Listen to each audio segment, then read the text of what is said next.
over the years, especially on Facebook, a number of people have complained at me saying that I only comment under posts when it's to disagree with them. And I absolutely plead guilty to that a lot of the time. Well, it's not only to disagree, but a lot of the time it's to disagree. It's to point out something I think is wrong.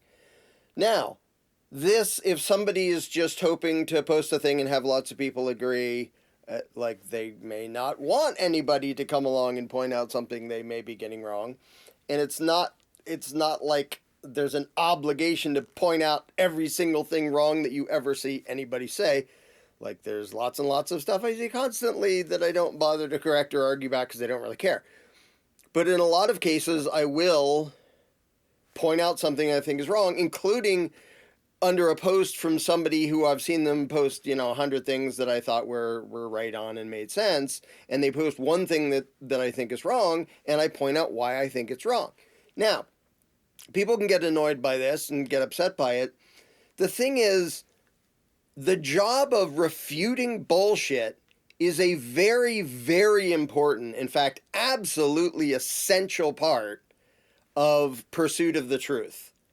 If you give a crap about the truth, then you need to be able to accept and pay attention to people who try to shoot down theories and claims, whether they succeed or not. Now, in the scientific process, this is, really dang fundamental.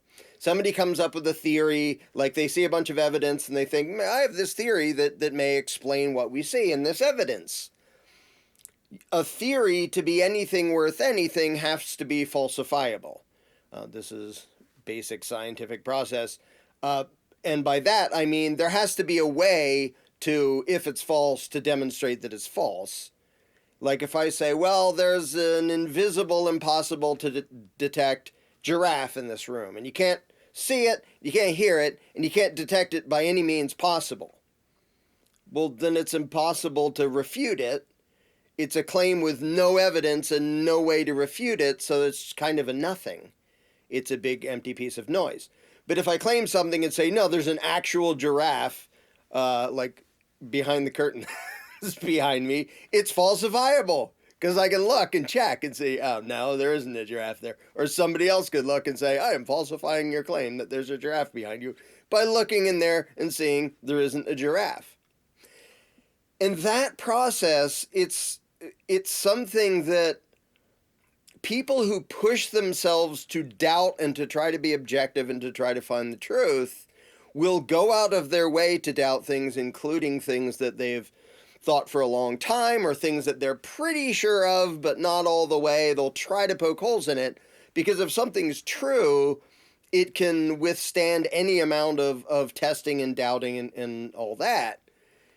The only time somebody has to be sort of scared of testing their claims is when they're not really sure if they're true or not, but they really, really want them to be true. So if someone comes along and says, you're wrong because look, then they may get upset. Now, there's also just the element of sometimes people just want to post a thing and they don't want other people correcting them. So, okay, by the way, you're allowed to delete my comments. You're allowed to block me on your page. That's how these things work, and that's perfectly fine. Like, you get to decide what's on your page. If you don't ever want anybody disagreeing with you on your page, okay, you can totally do that, including me. You can block me, you can delete my comments. You have the right to do that under your page. But the fact that people complain about that is interesting to me because it shows that lots of people are just looking for reinforcement. They don't really want to know if they're right. They want other people to tell them they already are. And that is not how the pursuit of truth actually works. That's how reinforcing biases works. And so I absolutely and intentionally make it a point to comment where I think somebody is wrong about something, including somebody I hugely respect and have agreed with. Like, my older brother, Sean, is one of the smartest people I know. He's like 4 years older than me, and we've talked about every imaginable thing, biology and physics and spiritual stuff and whatever you can think of. And I think he's really dang smart. And the moment I think he's saying something wrong, I will say so. And he'll do the same thing in the other direction. Then we'll both argue about it. And we're both totally open to the argument. And we know that if we can't defend what we think from somebody else's claim or response or something, then, okay, maybe we're wrong. In fact, he says a thing that I think is awesome, which is my favorite thing is to be wrong. It's a thing he's often said, because that's the way you learn, is when you find out that your knowledge about something was incorrect or at least incomplete, and you find out, oh, okay, there's more truth I didn't have yet. And that's, if you train yourself to actually desire truth, the downside is you're then stuck in this sort of weird, uncomfortable position of you're never done. You're never done looking for the truth, because something might come along and make you go, I don't know how to fit that into my worldview. I might have to back up and rethink some things and recalculate some things and whatever. And so, and this is true, this isn't just about philosophy or, like, there's a ton of things where just pointing out that something is wrong, even if you don't have another explanation, is really important. And an example, I'm not going to get into the debating the specifics in the comments under this video, but I think the common attempt to explain the mechanism of evolution as just random mutation plus natural selection, as in some animals live long enough to have offspring and some don't, a lot of the mainstream evolutionary biologists, or at least people who pretend to be that, claim that those two things explain all of the diversity of all life on Earth. I think that's utterly and provably ridiculous and stupid.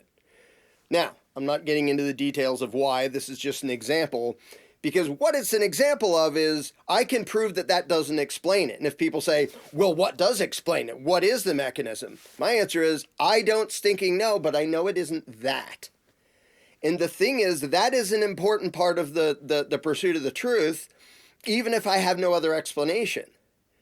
It's like if somebody was accused of a crime and I go, wait a minute, I have evidence that he can't possibly have done it because he was like in a different state at the time and I can totally prove it. And if somebody says, well, then who did it? It's not my job to figure out who did it. If I have evidence that that claim is wrong, then that claim is wrong and should be thrown out the window, and we start over trying to figure out how to explain something or trying to pursue the truth. But a lot of people really don't like that because they really don't like what I refer to as remaining agnostic. And I don't mean about religion, I mean about any claim. So you hear a claim on, wherever it is on the internet, hey, did you hear that blah, blah, blah, blah, blah?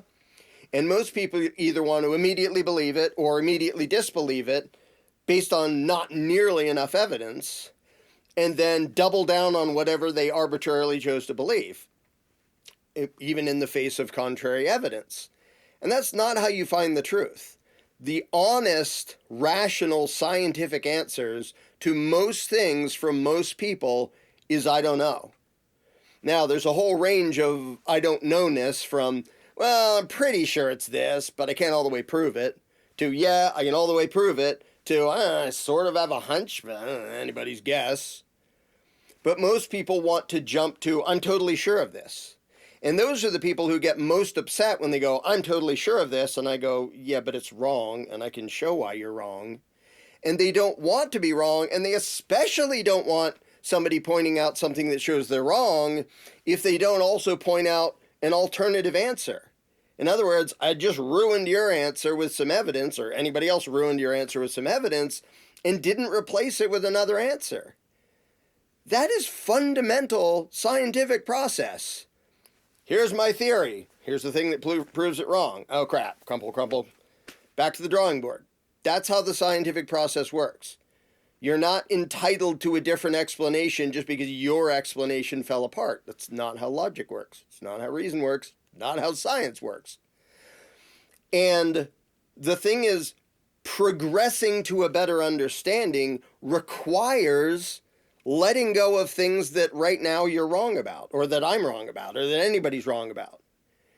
And you don't let go of them if nobody ever says, wait a minute, this thing kind of hints that what you currently believe about that is wrong, or incomplete, or something, or at least you need some way to explain this thing, because this doesn't match what you're saying. But most people don't like remaining agnostic. They don't really like to open-mindedly pursue the truth. And the thing is, so many people confuse randomly believing stuff for no good reason with being open-minded. That's not what open-minded means. Open-minded means I'm going to be open to evidence unless and until I get enough evidence to actually make a conclusion. And it might be like most of the time, it isn't even a all the way sure conclusion. It's I'm pretty dang sure that this is the truth. But open-minded means if other evidence comes along that shows, nope, you were wrong about that, okay, then let go of the conclusion that was wrong and keep looking for the truth. That's what being open-minded is. Open-minded isn't blindly defaulting in favor of believing whatever any person happens to claim on the internet. So you get these people who call it open-minded to just blindly believe crap with no good reason at all, and then they get upset if I point out, wait a minute, there's a reason that doesn't make any sense, which is this and this. So you get those people who call themselves open-minded who aren't. And then you get the skeptics whose default position is to disbelieve everything until it's proven true, which is just as irrational. It's just irrational in the other direction. In fact, that isn't even being skeptical. That's just by default deciding it isn't true. Now, to hear a claim and say, oh, I don't know if it is, that's actually being skeptical, as in, I'm not going to come to a conclusion unless I have like enough evidence to decide one way or another. So actual skepticism I'm all in favor of, but a lot of people stick that label to just disbelieving everything by default, which isn't any more rational or logical than just believing everything by default. But the uncomfortable position, which most people should be in on most issues, is I don't really know. Like, if here's all the way sure and here's I have no stinking idea, maybe it's here. Maybe it's here. Every once in a while, maybe it can be I all the way know. But that's actually pretty dang rare. More often, it's I'm pretty dang sure because there's a lot of evidence pointing to this and none of the other explanations make sense.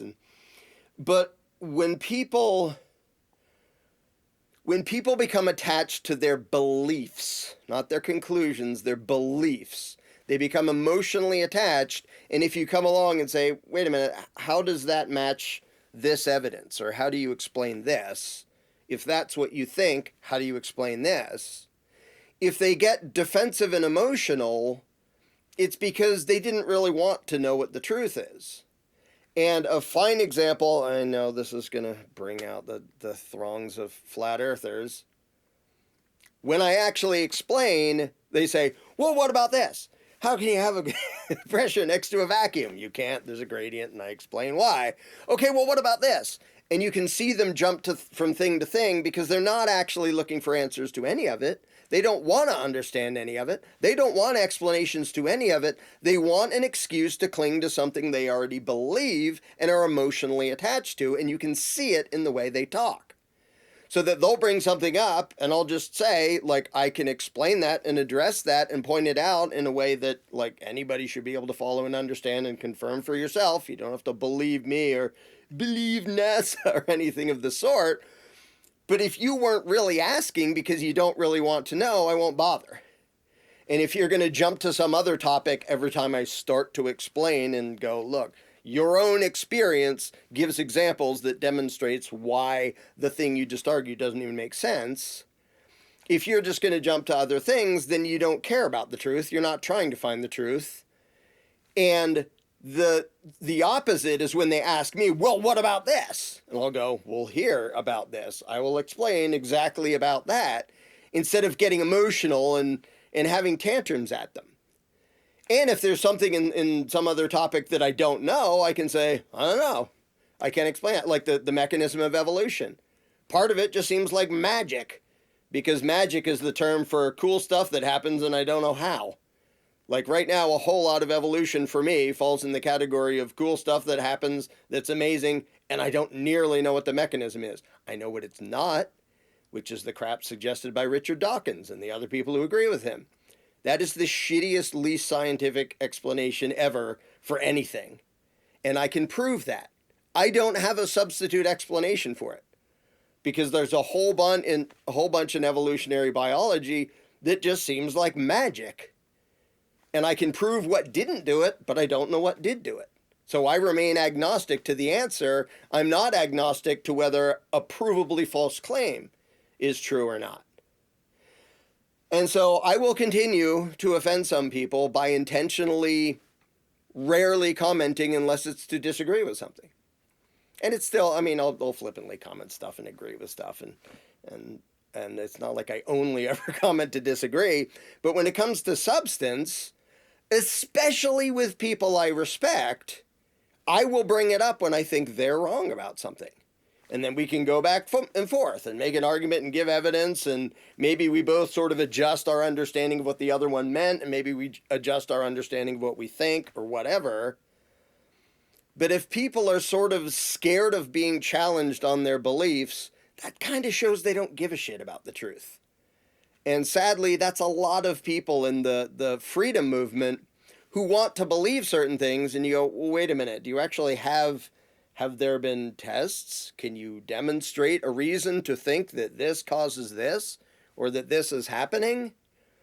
And not even like, can you all the way prove it? Because there's plenty of things that people can and should go, I'm pretty sure that this is the case, can't all the way prove it, but here are the indications that, to me, make that seem pretty dang likely. Like that's most issues with most people, is somewhere between having a hunch and being pretty sure, but not all the way being for sure. But so many people, including in the freedom movement, get emotionally attached to things they believe, and they don't like it when people challenge them on it. Scientists and rational people like being challenged, because at the very least, if somebody, and this is true in political philosophy and everything else, I like it when people try to challenge my claims, because at the very least, even if I'm totally right and they're totally wrong, it makes me better at explaining and arguing my position. Because if they say, well, what about this? And I have to go, well, you have to make the distinction between this, and that's what we're talking about, and this is that. So when somebody disagrees with me, at the very least, it makes me better at arguing my own position. Now, if they bring up something that makes me change my position, or have to add something or account for something or adjust or something, that's fine. Or all the way change my mind about something, that's fine too.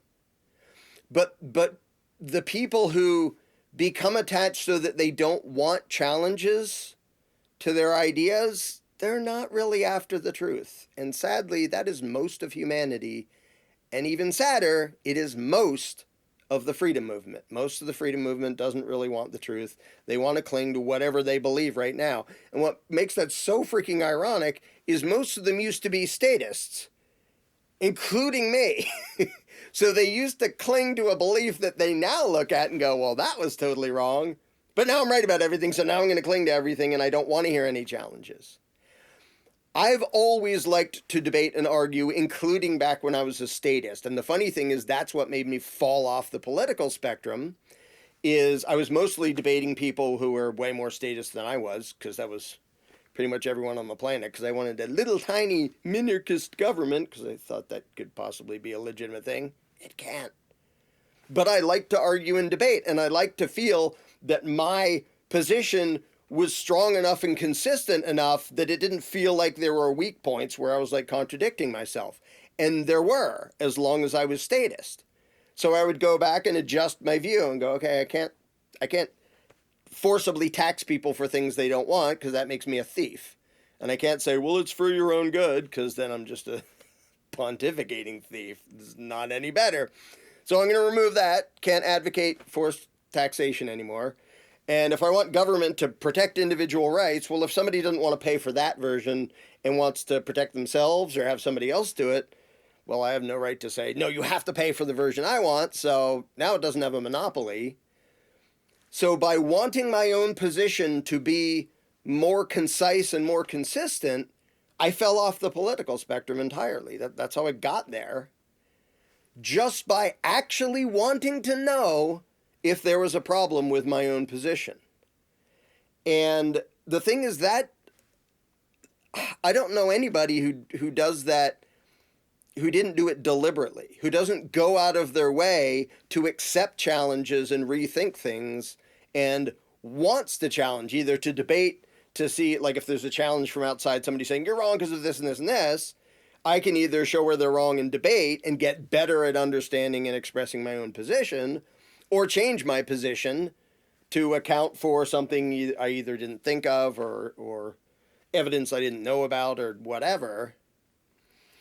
But that's not the default in a whole lot of people. So I would throw out this challenge. I'll end this video, I'll make it kind of short. I would throw out this challenge. For the things you believe in, whether it's about physics or biology or philosophy or whatever else, think of the challenges that make you most uncomfortable, the things you're the least good at responding to and refuting, and focus on them until either you can understand why they're wrong or you change your understanding of what you think. Because that's the only time there's actually progress in someone's mind, is when they reconsider their own stuff. And whatever areas you feel least comfortable trying to defend about your beliefs and your conclusions, that's where you should look.